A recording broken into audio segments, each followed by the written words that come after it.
3-2. Another ball and the game is over on a walk-off walk. That would suck.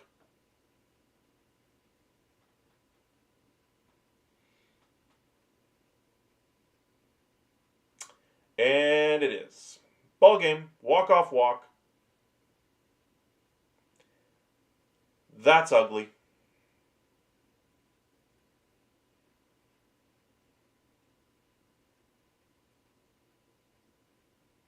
Rangers just finding new ways to lose games. When every time they get close to 500, they just go on this 2-3 game losing streak that just coughs it up. Chris Martin has been rough ever since he's come back. He was expected to kind of be the stalwart 8th inning guy for the Rangers. That has not been the case. Robert Garcia, when he's used in 7th, 8th inning, has been nails. When you use him in the 9th, he's had his issues.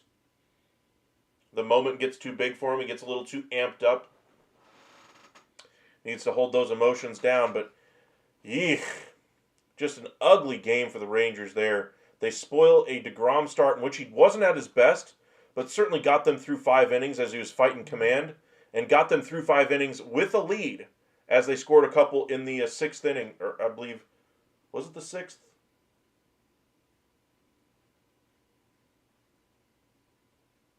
Yeah, they had the lead in the 3rd going into the 6th for him. That's what it was.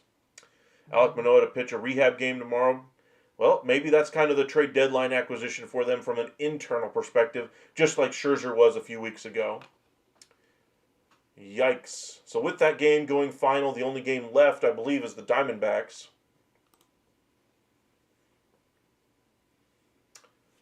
And again, Zach Gallen pitching a little bit better. Naylor, Suarez, both have a hit in the game. Those are 2 really interesting names to keep an eye out for at the deadline. I hope I'm not worried about, for nothing, Michael, with my Marlins doing this well. They won 10 games in a row now. Afraid that Bendix might become a buyer at the deadline. He won't be a buyer. You don't have to worry about that.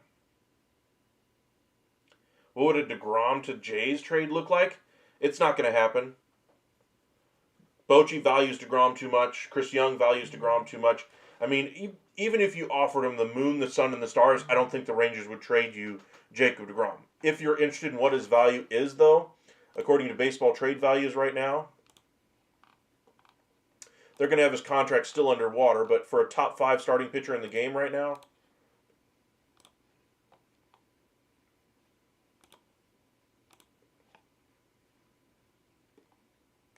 DeGrom still got $93 million, still due to him, negative 35 surplus value. That will probably change at the conclusion of the season if he gets through it healthy. Probably flip to a net, probably a net 0 trade value if he completes this season pitching as well as he is. But even Seager's contract is underwater. So for the Rangers, for this to make sense for them, they'd have to eat a lot of this deal for them to get anything back of return, of any decent return. But it's just not going to happen. Like I said, even with the injury to him in 23 when they won the World Series, and he missed pretty much the entire season in 24 except for the final couple weeks of the season when he just kind of shook off the rust and entered a healthy offseason for DeGrom.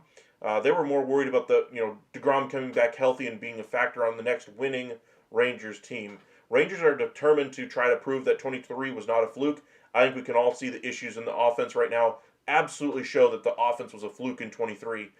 But the pitching certainly has been very, very good for the Rangers. They need to solve that there. How about Edward Cabrera and Junk to the Detroit Tigers? We could do something like that. Joe Ryan to the Jays would kind of make sense if he's on the market. Those 2 teams have come together for ace-ish type trades before. So let's kind of look at that one. I haven't done that one yet, so that'd be something new.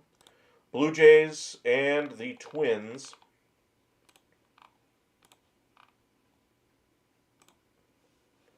Twins trade you Joe Ryan.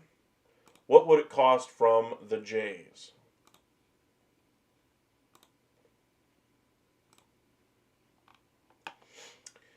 All right. Namala supposedly is untouchable, but you may have to include him in this deal. Yasevich probably be your next best bet in this trade. So let's go ahead and just start with the lower end pieces. Tiedemann, I'm not sure that'd be something that moves the needle for them. Kasevich, Ralvis Martinez, Then you're getting into King and Muratis. Let's just show where those 3 pieces get you. Pretty much nowhere. So I think if you're looking at this deal for Joe Ryan, ace potential, all those kinds of things, Namala probably has to be the headliner in this deal. You'd probably have to include Yusevich.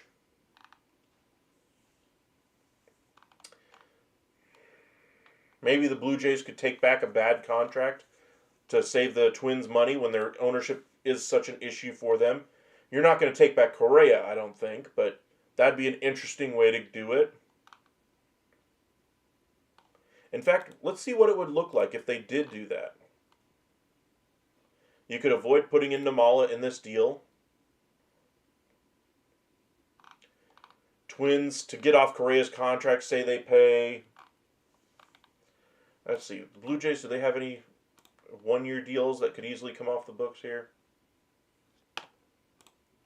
Majors, years, Bichette, Bassett. You could probably trade Bassett in that deal, Green in that deal. I don't know, how good of a year is Bassett having?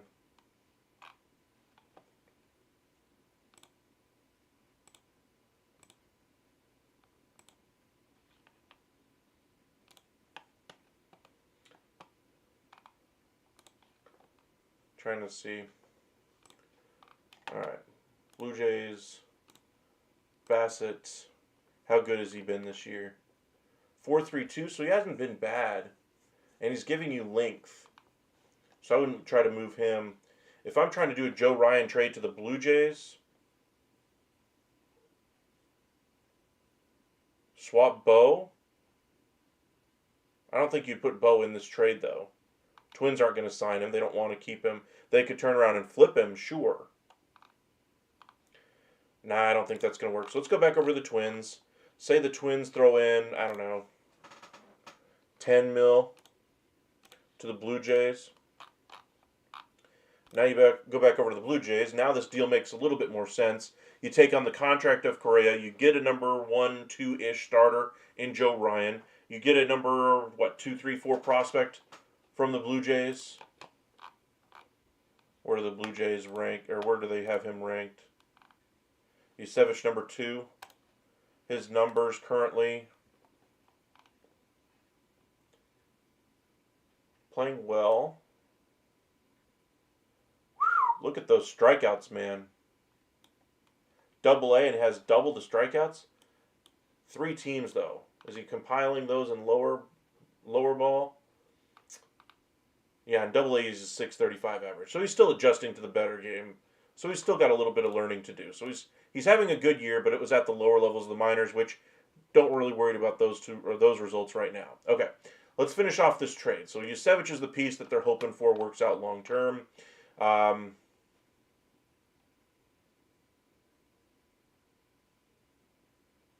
You could throw in Chad Green to give up the roster spot, I suppose. That would make some sense. And it'd be another way for the Twins to eat a little bit of the money to get an even better return, but without eating too much of the deal. They'd move Tiedemann and Bloss before they add Yusevich. Yes, but again, they don't want to... Orelvis doesn't move the needle anymore for these teams. Orelvis is a former top prospect who still has some value, but he's not the reason why a team like the Twins would be like, hey, that's the headliner of my trade. That's the reason why I'm doing this trade, to move on from Joe Ryan and the money of Correa. This is the reason why I'm doing it, because this is the return I'm getting. That didn't really do anything there. But as far as a piece, I think Yusevich would have to be in this deal. You need about 13 mil more as far as value here. This, you could probably put Orelvis in this deal. But again, I don't think he moves the needle for the Twins. I think they'd have to move Willie Castro to make that type of a move. Bloss makes some sense, but again, look at the value. Let's look at the major, or the full group of players here. Kasevich, shortstop, he's at AAA. Rookie ball hitting 400.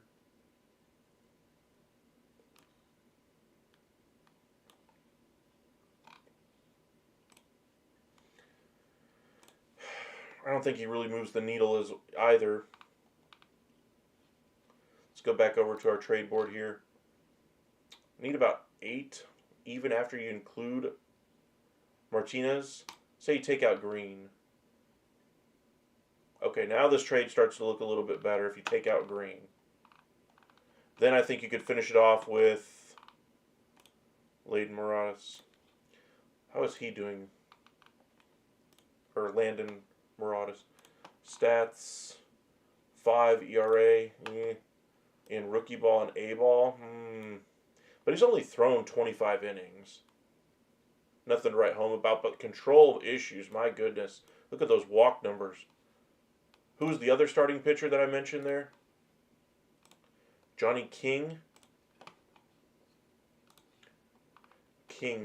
Johnny King, left-hander, 18 years old. Okay. In 2 starts, only 5 innings. He's given up 3 hits. Walks are a little bit of an issue as he's going up here, but he's only 18. I'd probably go for Johnny King before I go for Morales if I'm the Twins. So if you're wanting to get Joe Ryan, if you're a Blue Jays fan, that's probably the trade that you do. I mean, I'm not saying this would be the trade I would want to do if I'm a Blue Jays fan, but it might be the trade you have to do if you're going for Joe Ryan. Because I think if you're going for Joe Ryan, you're going to have to include a piece like this. Because if you don't, why do the Twins make the move? Tiedemann doesn't do anything. Not at least for this trade for me. To me, he doesn't have the ceiling that Yusevich does. Tiedemann, 5 ERA, kind of inflated by a third of an inning there. He's only thrown, 17, 18 innings? Walks are a big issue for him. Have been a big issue for him. Continue to be a big issue for him. Strikeout numbers are good, though.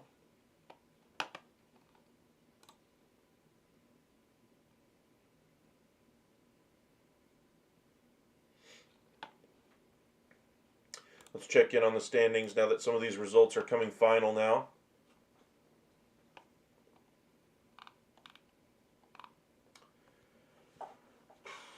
Rangers have fallen to 4.5 games back.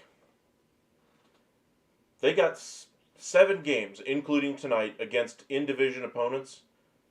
If they go on a little bit of a swoon here, even though they have Chris Young and Bruce Bochy, and announced they're basically buying here at the deadline already, I think they could switch course if this thing goes south quickly here. Because this offense is just not playing well.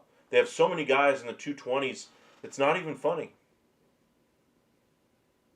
I think the Rangers, to get better, they're going to have to get worse offensively. Rethink how they want this lineup to go. Give playing time to people who actually have higher batting averages.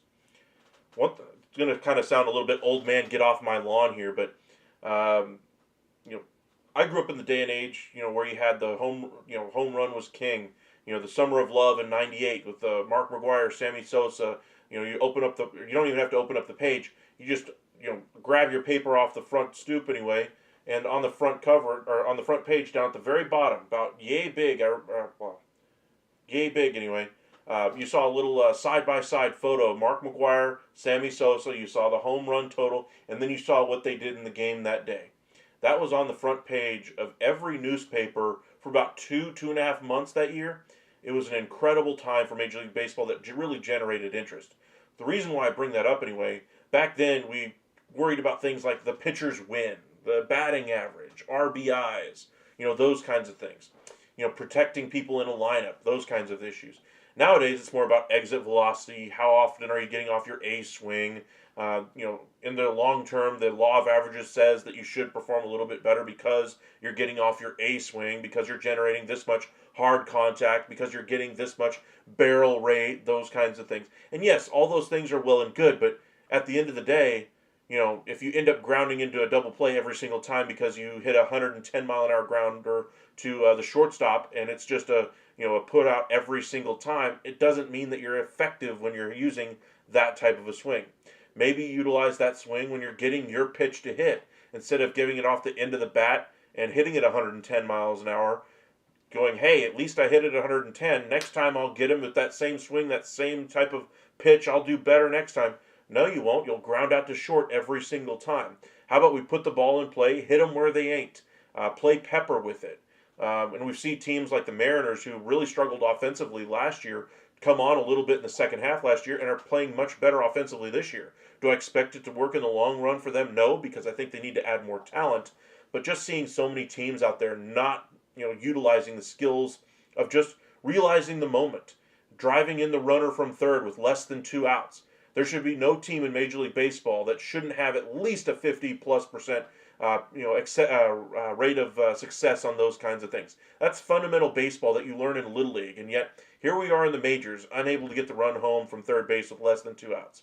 Hey, I've got 2 strikes on me. Maybe I should choke up on the bat, or at least try to protect the plate a little bit more instead of trying to get my A swing off on a curveball 2 inches outside the zone, squib it off the end of the bat if I do make contact, and it's an easy, soft grounder to first base. They don't even have to sprint over to first to catch me because I'm already out by 60 feet. Or you swing and miss, and it's badly outside the zone, and you just look ugly because you're trying to get your A swing off on a pitch you didn't really see that well to begin with. Because again, you're focusing on how hard you're going to hit it, where you're going to hit it, the launch angle you're going for, the exit velocity. Are you getting it off the barrel? Are you doing what your instructors told you, that told you would lead you to success instead of playing the game?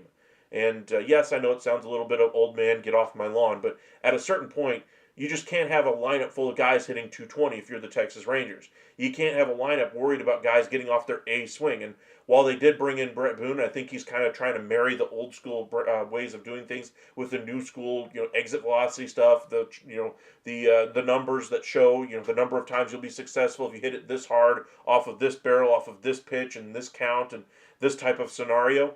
There's going to be all kinds of numbers that help you in those situations. But at a certain point, play the game in front of you.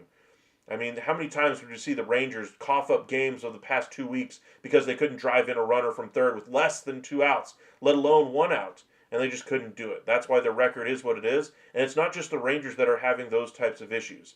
It's kind of epidemic across the entire game, and I'd like to see these teams play a little bit more station-to-station baseball sometimes when it's necessary, or just driving in the run from third. Sounds boring, but at a certain point, you got to get runs. At the end of the day, the scoreboard is all that matters. It doesn't matter how hard you hit the ball 4 times up in a row. You missed it all 3 times because you struck out trying to get your A swing off, but on that 4th swing, you hit it 110 to the center fielder. You look at your numbers at the end of the day, it says your exit velocity average for the game was 110, but yeah, you still had zeros for the other times because you struck out those other 3.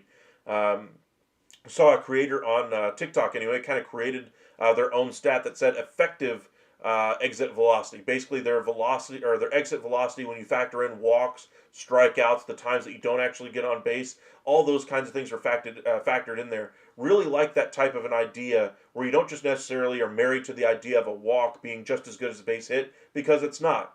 The fielder might miss or might not clean it or might not field it cleanly, and a run scores because they bobbled the ball. You couldn't really do that on a walk. On a walk, it's basically a dead ball kind of a situation. Advance 90 feet, wait for the next guy to try to drive you in. At a certain point, contact rate has to be valued. A guy like Luis Arraez is certainly playing out of his time period, and I think he's going to have a depressed free agent market as a result, but he's the type of player that could really benefit some of these teams that struggle in those situations. Off to Major League Russia, yes. Anthony, I did a trade with the Dodgers for Sandy, where the Dodgers get Sandy, the Mariners get Jesus de Paula, Emil Perez,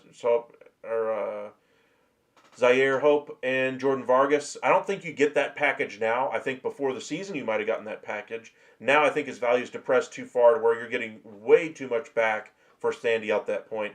Mr. Snow, welcome in. Do you think the Jays will come back down to back down to earth anyway and maybe start slumping? I don't. I think the Blue Jays are playing a little bit above their heads, sure, but that more tells me about their ability to win close ball games.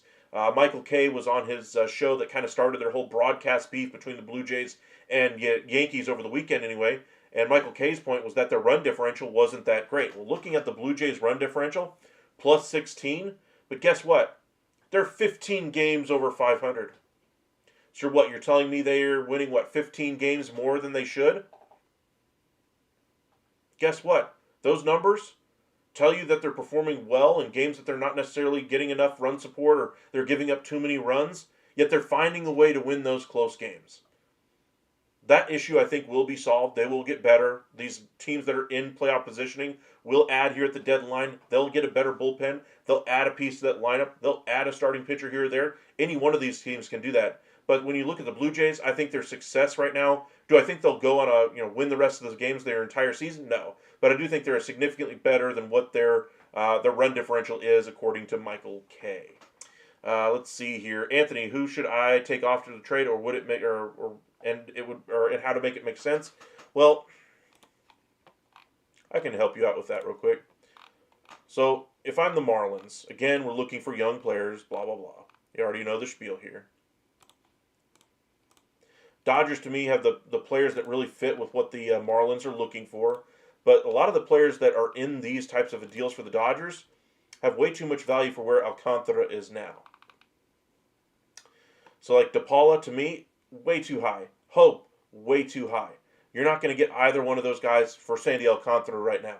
In case you're wondering what his value has dropped to, before the season he was in the 60-ish range, around 55. Now his value is less than a third of that, around 17.8 according to the site. Is this the site that the Marlins are using to gauge what his actual value is? No, so they're going to try to drive it a little bit higher, which is why I think you'll have to overpay. Even with an overpay, you're still not getting any one of those players straight up for him, let alone with any other players attached. So where would I start this trade offer? I'd probably start it with Quintero. I think that gets you in the door as kind of a blue chipper. And then Morales would probably be the guy that I would follow it up with. The conversation then would be, hey, Marlins, are you willing to pay down a couple of dollars on this deal to get both of those pieces? I think they would probably say yes if it was a small amount like $3 million. You add the $3 million here. Trade value is still way in the favor of the Marlins here. Moderate overpay, but I do think it'd be what ultimately would get the deal done. The Dodgers save the tax because they include that $3 million. I think that would equate to like $10 million, $15 million in savings for the Dodgers in this type of a trade. And it keeps Sandy Alcantara away from the Cubs, away from the Mets, away from the Blue Jays. And the Marlins, meanwhile, get two really nice prospects. I really like Morales for the Marlins or for any team right now. In fact, I'm curious to see what his numbers are so far this year. Quintero, number 5 in their system. This year at A-ball, hitting .305, a .541 slug. Strikeout rate is a little high. Does steal bases, 33 stolen bases so far this year. And then Morales, in rookie ball, tore it up last year and is still playing very, very well as he kind of advanced to the next level of rookie ball. He is still so young, though. Again, though, look at the strikeout rate, a little bit high this year. Walk rate was higher last year. I'm curious to see if they do a little bit, if he tries to, when he advances to the next level, they try to work on those numbers just a little bit more. But that'd be kind of a trade that I would say makes sense. Morales, Quintero for Alcantara, and a little bit of cash. Not a lot, just a little bit. All right, appreciate you guys joining us. About to be midnight. Got an early shift tomorrow, so got to get heading out. We'll be live tomorrow evening. We'll be a lot earlier tomorrow, and we're also going to get into a couple of games as well. We're going to try to do at least one live with you guys on the air, and probably do what we did yesterday and talk a lot of trades, do a lot of what we just did, building a trade together. And we did I think we did like 10 or 12 of them in our live that we did on Sunday.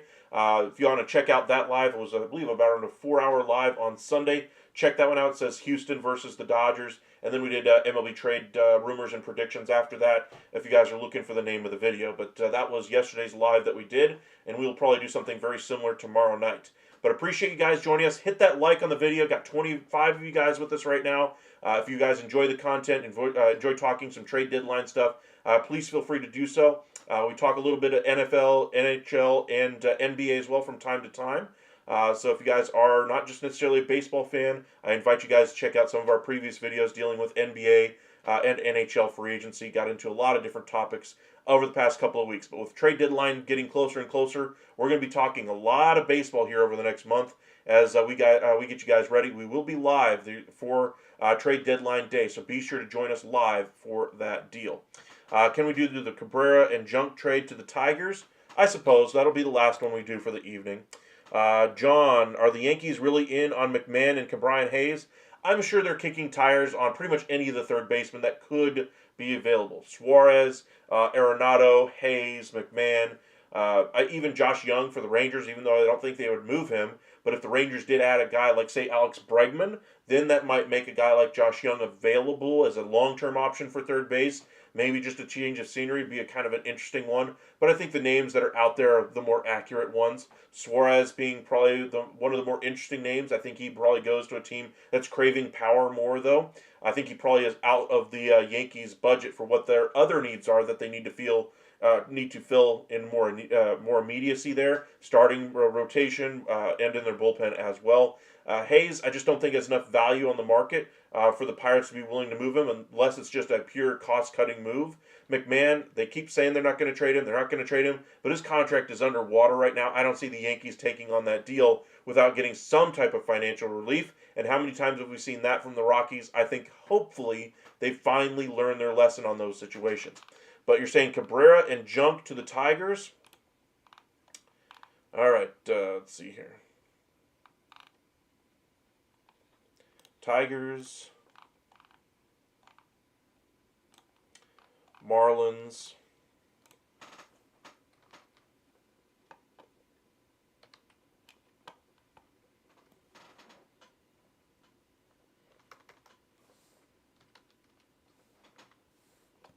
and let's see on my keyboard just does not want to work. There's Cabrera. So 19 value here. What could you get from the Tigers? If you're looking for around that same value, you could get a catcher back. But again, they're looking for 20 and under prospects when they're making these moves. So Montilla could be one.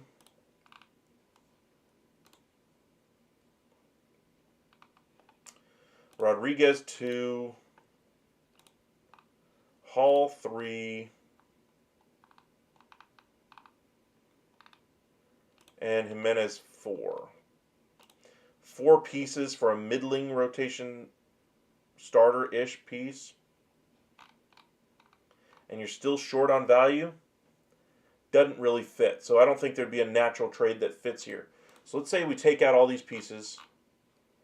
Let's say they go for a little bit older of a piece and kind of shake it up just a little bit. Again, we're looking around 19 value.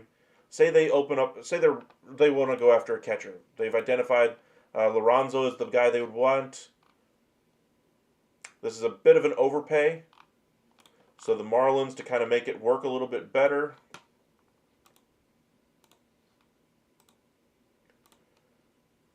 give up the likes of Quantrill could be an interesting one.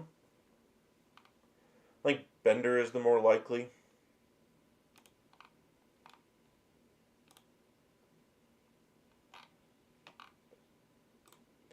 Validate it. Post it. I think that would be the trade that they could do.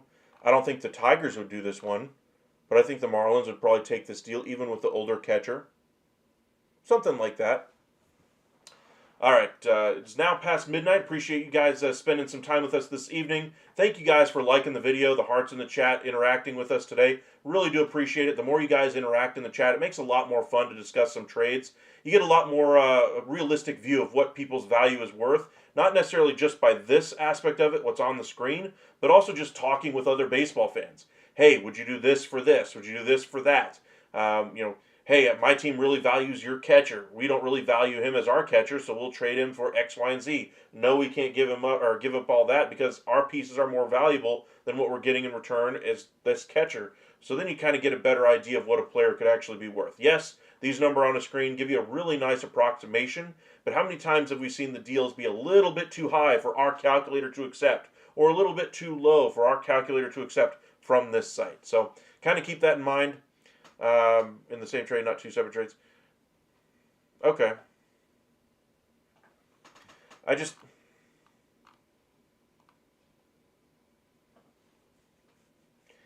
For me, the Tigers, if I'm the Tigers, I'm looking for veterans of postseasons gone by. So we're talking guys like Aroldis Chapman, Alex Bregman, guys with a lot of skin in the game that have been to the postseason, had success in the postseason, to allow my young guys to build and grow from there. So, for instance, in the starting rotation, I might go for a starter who has some postseason experience. Say, for instance, like a John Gray. I'm not saying that would be the trade that I would make, but that would be a guy that you could bring in as a veteran who's been there, done that in the postseason, and could at least allow your younger guys to, maybe prove their mettle a little bit more. Or at least improve their resiliency to some of the more tougher situations that they're going to face in a pennant race and in the postseason. Maybe a guy like a Sonny Gray type of a pitcher. Not saying Sonny Gray specifically, but you get the idea here. For the Tigers, I would also look for some bullpen help, some higher leverage guys with some skin in the game. So, for instance, Chris Martin, if he was having a good year for the Rangers, I would say he would be one player would kind of fit that description.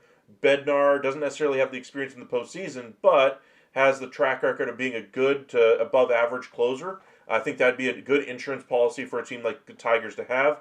But I don't think he necessarily moves the needle on their ability to win the ALCS and get to the World Series or even win it against the Dodgers. All right. Appreciate you guys joining us. Thank you guys for liking the video. We'll be back live again tomorrow, probably around 5:30, 6 o'clock tomorrow night. We'll probably be live for a few hours as we're kind of following along with the game and having a lot of trade talks as well. So we'll see you guys tomorrow. Stay safe out there, everybody. And thank you so much for all your support, all the subscriptions, new subscribers we've gained today with the videos we put out and our live we did yesterday. Really do appreciate the response you guys have given us. And thank you so much for allowing me to have some fun talking baseball with you guys. So it's been a lot of fun. We'll be back live with you guys again tomorrow, again around 6-ish. We'll see you then.